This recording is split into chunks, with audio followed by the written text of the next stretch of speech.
Senator, you're, of course, on both the Foreign Relations and the Intelligence Committee. Reese Ehrlich, longtime Iran specialists, and others are reporting that the U.S. is already using Iraq as a staging ground to conduct attacks on Iran.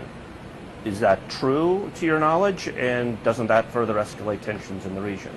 Well, I am not aware of any pre-planning in Iraq to attack Iran.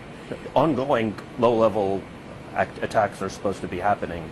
I'm not aware of any of that concern I have had, and I have said it's concern that anytime you are at war, like we are at war in Iraq, and the President's comments a couple of months ago about pursuing the Iranians across the border, just as we recall from our experience in Vietnam, when the government said we were not in Cambodia and we were not in Laos. In fact, we were. These things happen, and we need to pay attention to this. We don't need to escalate an already big situation and a troubling situation, the one that we're going to have to unwind, and that is the war in Iraq, and find an exit strategy. We don't need to escalate that into Iran.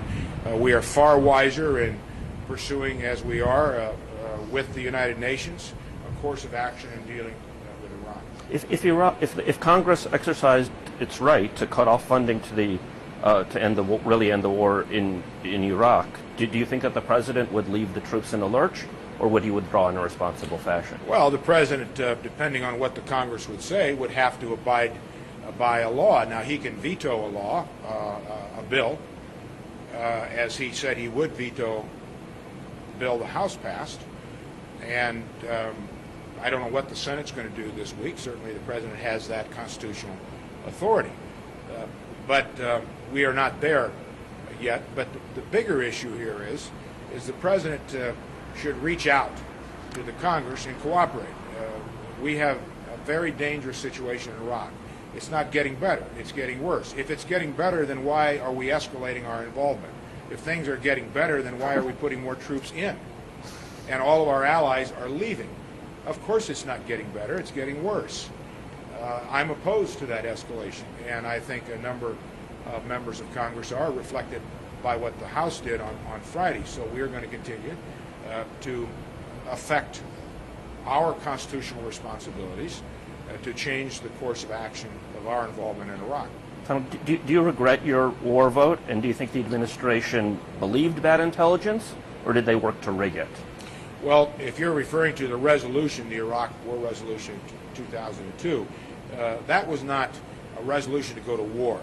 That was a resolution that would empower the President of the United States to take military action if it was the last course of action he could take, the last resort, after exhausting all the diplomatic efforts. So I think we need to be clear on that. It wasn't a resolution to go to war or not go to war. Second, your question about do I regret it? Yes, if I had to vote again, I would vote against it. The fact is that the war in Iraq was a war of choice. Saddam Hussein was not an imminent threat to the United States or anyone else. The fact is containment was working. The fact is that he didn't control 60% of his country. We had overflights in the north and the south. Those were F-16s that would fly out of Saudi Arabia. The fact is he was slowly strangling in the 40% of his country. That was a needless commitment of American blood and treasure. And if that vote was held again today, I'd vote against it. But what do you think that they rigged the intelligence? Everything that you said about Iraq a moment ago was known at the time.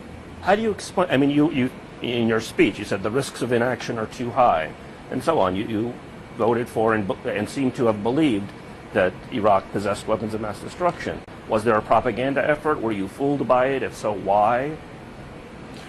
No, what you just said is not true. You just said everything that we know today we knew at the time. No, we certainly knew that Saddam Hussein didn't control his entire region.